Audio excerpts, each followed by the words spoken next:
नमस्कार दोस्तों, जय भोलेनाथ। एक बार फिर से देवी गीत लेकर आ चुके हैं जो दो मुखड़ा है, जो बहुत ही अच्छा है। आपको कुछ नहीं करना है, वीडियो को शुरू से अंत तक देखना है और लाइक कर देना है। तो चलिए सुनाते हैं, लेकिन इससे पहले आप मेरे चैनल पर नए हैं तो चैनल को सब्सक्राइब कर लीजिए। तो चलिए सुनाते हैं, लेट्स गो।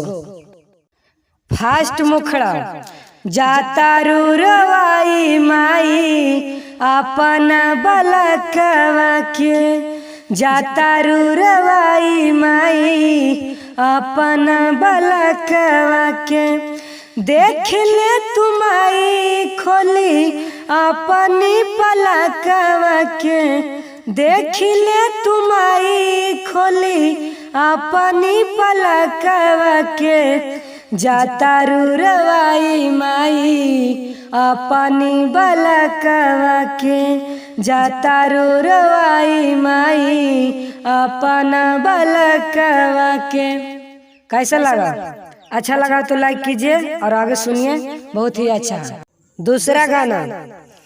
मंदिर सजाई बोए मैया झालरे लगाइबो, मंदिर सजाइबो ए मैया झालरे लगाइबो। पौआ पखराबो ए मैया भोगवा लगाइबो, पौआ पखराबो ए मैया झालरे लगाइबो। कैसा लगा? अच्छा लगा तो लाइक कीजिए और कमेंट बॉक्स में जरूर बताइएगा इन दोनों में से कौन सा आपको गाना अच्छा लगा। और अच्छा लगा तो लाइक कीजिए और नहीं किए चैनल को सब्सक्राइब तो सब्सक्राइब कर लीजिए। तो चलिए बाय बाय, मिलते हैं नेक्स्ट वीडियो में कुछ नया लेकर।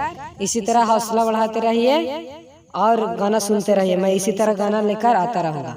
तो चलिए बाय बाय।